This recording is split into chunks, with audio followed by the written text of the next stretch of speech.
E uma criança, quando ela se desorganiza emocionalmente, fatalmente o sono será impactado. Lívia, toda criança que vivencia desafios emocionais vai ter o sono impactado? Não, não. E essas famílias que não têm esse desafio com sono não vão nos procurar, tá? Mas o desafio delas em relação ao comportamento, o desafio delas em relação à alimentação, enfim, a criança tem vários gatilhos ali. E o que eu tô falando aqui é uma criança que tem como gatilho, né, como uma resposta a- a- às- aos desafios emocionais, o sono, que é o caso do meu Miguel.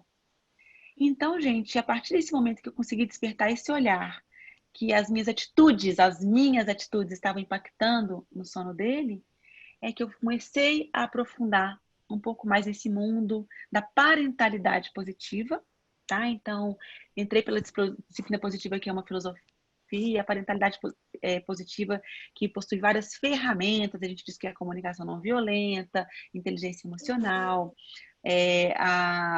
o apego seguro, que é uma outra filosofia, que a gente vai aprofundar bastante nela, a disciplina positiva também, enfim. Então, a parentalidade positiva, que é uma nova maneira da gente enxergar as crianças. E que eu quero aqui nessa certificação é que a gente aprofunde no sono, mas também tem esse olhar muito profundo para as questões emocionais. Porque a gente nada vai conseguir com essa família sem a gente ter essa abordagem, e do contrário, se a gente olhasse somente para o sono, como algumas consultorias, né, tem aí no mercado, com algumas profissionais, a gente vai estar promovendo a desconexão da mãe com essa criança. Então, por mais que às vezes a gente esteja trabalhando já com famílias, né? Então, aqui eu tenho comigo aqui pediatras nessa certificação, né? Enfermeiras, enfim, tudo que a gente está aqui tentando promover a conexão, né, através da alimentação, através de introdução alimentar, através do contato, enfim, cama compartilhada, enfim, às vezes a gente até fala sobre essas técnicas, podemos dizer assim, a gente fala sobre essas propostas da própria natureza, né, quando a gente fala da amamentação, mas se a gente não entender profundamente o que é que promove o vínculo entre uma criança e a sua mãe, a gente vai estar só destruindo essa díade, tá? Sem entender essa parte emocional e como trazer a mãe para esse lugar de vínculo e conexão. Tá? Então, a gente não vai ficar aqui nessa certificação só falando de teorias. Eu quero que a gente consiga trazer para as famílias a prática e que elas consigam, a partir delas, a partir de um conhecimento vindo através de nós,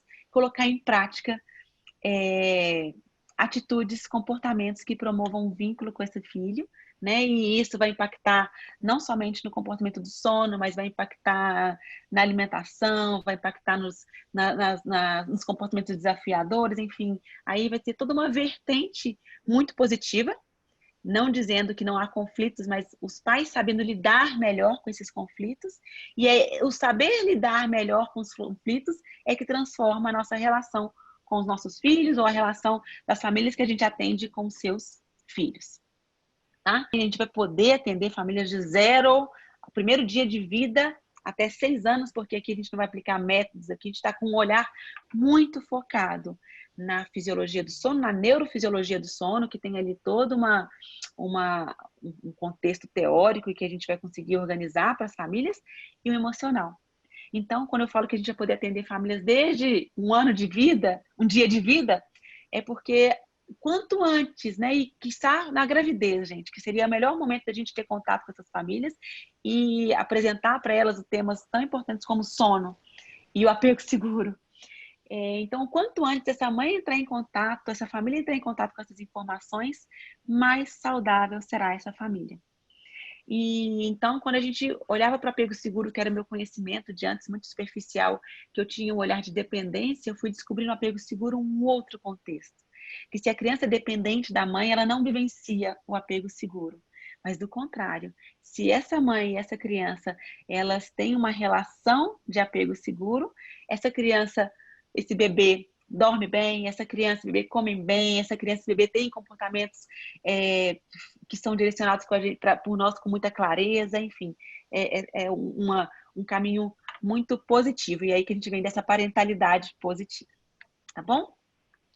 Hoje eu sou certificada, então, pela disciplina positiva, pela DPA, na primeira infância, que é para escolas e para pais, então, nessas duas vertentes.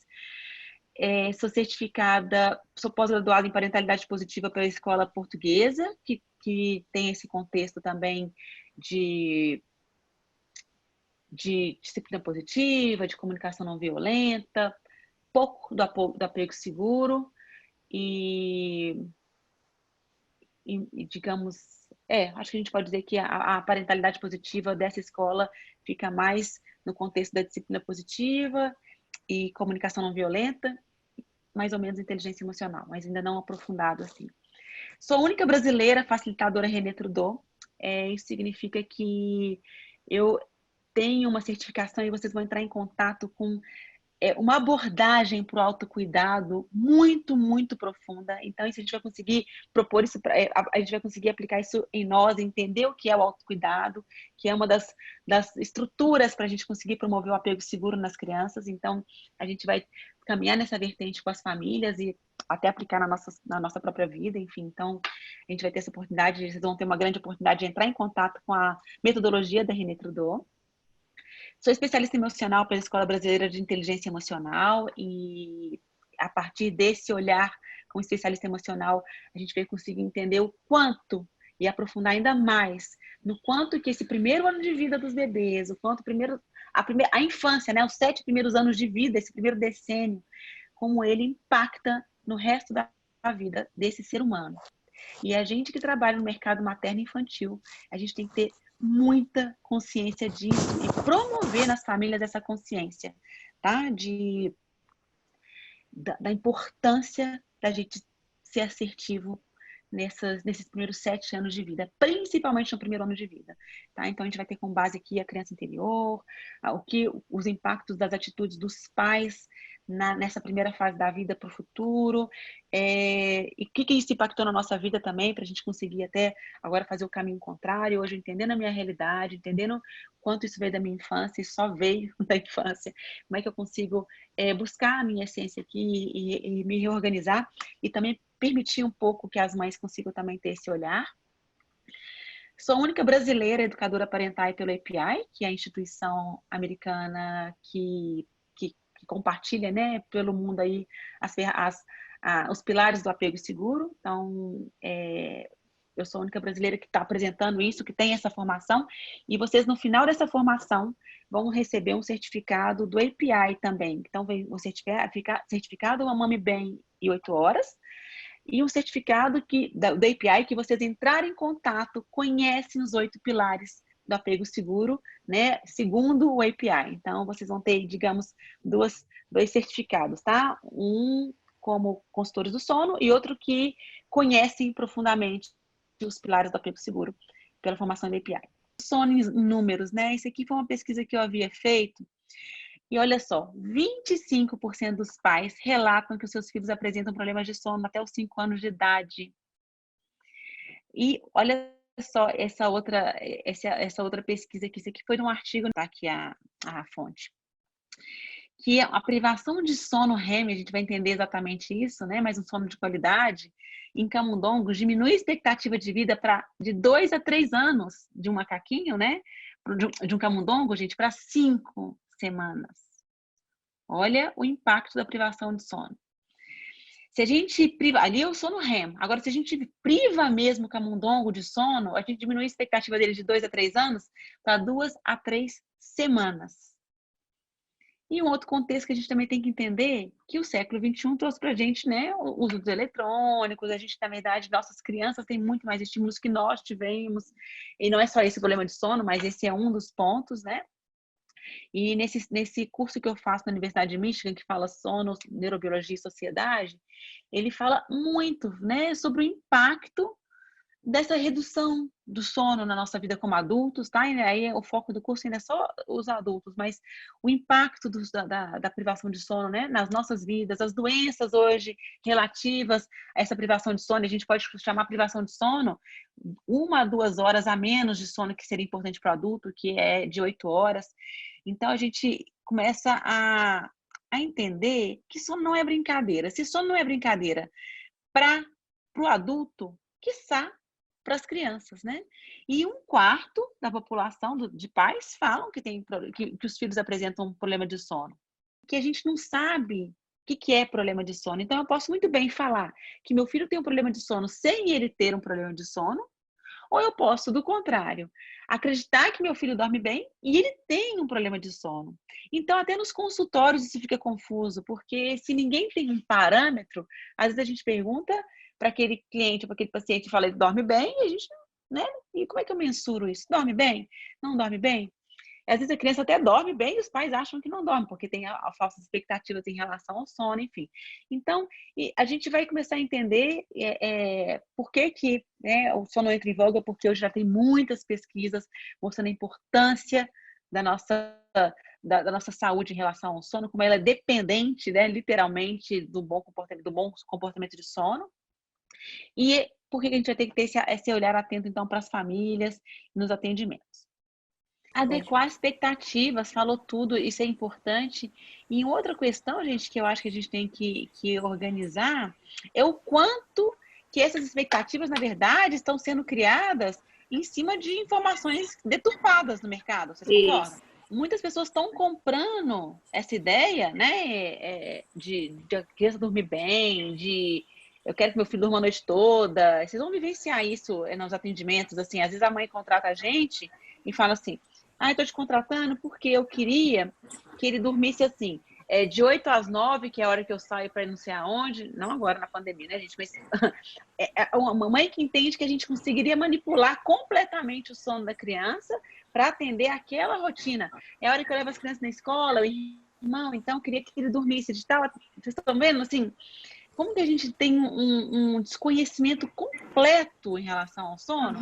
Então, a gente vai ter que lutar muito com essas crenças, tá? Que estão aí, que a gente vê passando aí pela internet, pelos Instagrams da vida, né? Que é onde eu mais navego, mas ou a criança não dorme mesmo e a vida é um sofrimento, ou as pessoas ali querendo organizar o sono, assim, né? Com um controle sobre o sono absurdo.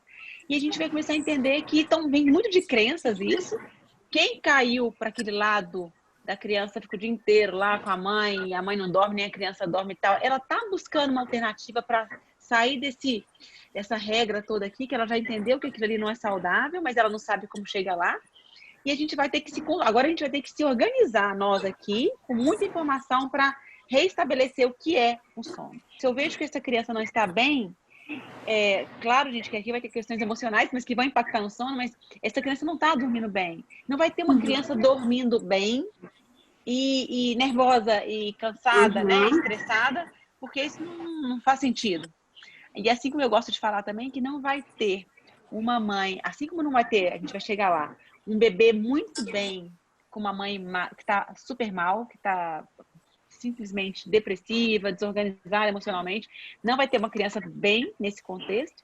A mesma coisa, a gente vai ter uma criança bem se ela não dorme bem, tá? Então ela pode estar... E às vezes ela nem alimenta bem porque ela não dorme bem, então vira uma bola de neve.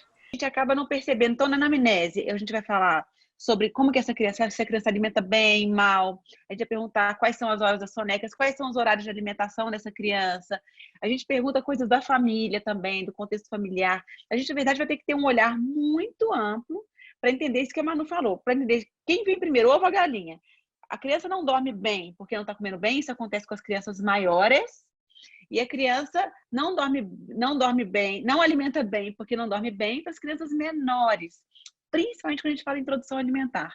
A criança está super cansada, a criança é um grande e novo estímulo à introdução alimentar, a criança precisa estar plena ali, precisa estar sentindo esse bem-estar que a Jéssica falou. E se não estiver assim, ela não. A introdução alimentar, ela se desorganiza mesmo e a gente fica lá focando na alimentação, focando no que eu estou servindo para o meu filho, sendo que o foco era o sono. Se eu conseguisse perceber os sinais de sono, organizar, essa rotina está adequada, aí tudo ia cadenciar para essa criança dormir bem. Excelente. Se eu estou preocupado em cuidar do sono do meu filho, olha, vamos lembrar desse contexto também. Eu estou sendo autoritária, eu estou desconectando, eu não consigo promover apego.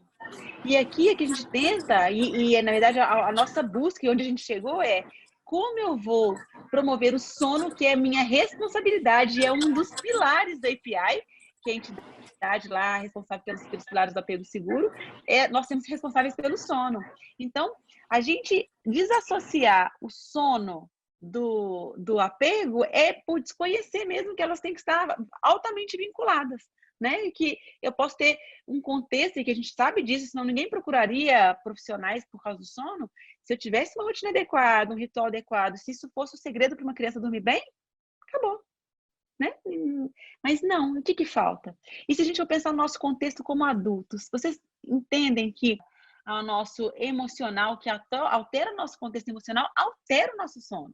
Aí, quer dizer, se não altera o meu sono, altera a minha alimentação, aí eu fico compulsivo na alimentação, aí eu posso ter um pânico, entrar num processo de pânico, enfim. Então, a gente sabe que o nosso organismo, ele responde ao nosso medo, e as crianças aqui apresentam no sono e alguns adultos no sono também. Se a criança ou o bebê não recebe um apego seguro, tudo fica afetado. A amamentação, a alimentação, o comportamento, o sono, tudo está relacionado com o apego e as emoções. E é isso. E aí, gente, quando a gente começa a entrar nesse contexto aqui, que tudo está ligado, correlacionado, a gente pode pensar, e por que então, Lívia, aquela mãe, gente, que está entregue, está promovendo o apego, está com essa criança no colo, responde, né, tá ali com ela, e por que essa criança não dorme bem? O que vocês acham? Não existe apego demais. Se eu acho que eu promovo apego demais, já está desequilibrado, porque eu sei se eu amo demais meu parceiro ou minha parceira ou de menos, eu amo. Certo? Então eu tenho uma condição, uma troca ali, e aquilo para mim é saudável, ou não é, tá? Mas vamos dizer na questão saudável. Eu não sei se falar se eu amo demais, eu amo de menos. É uma relação que me faz bem. E aí, quando a gente tem essa criança que ela não responde, é porque aquela relação não está boa. A mãe que está se doando ali, na verdade, é onde a gente vai chegar nesse cerne aqui, que o querer promover apego não é promover apego por si só. Quando eu desejo promover o apego, eu vou ter que me conscientizar do que vem a ser isso.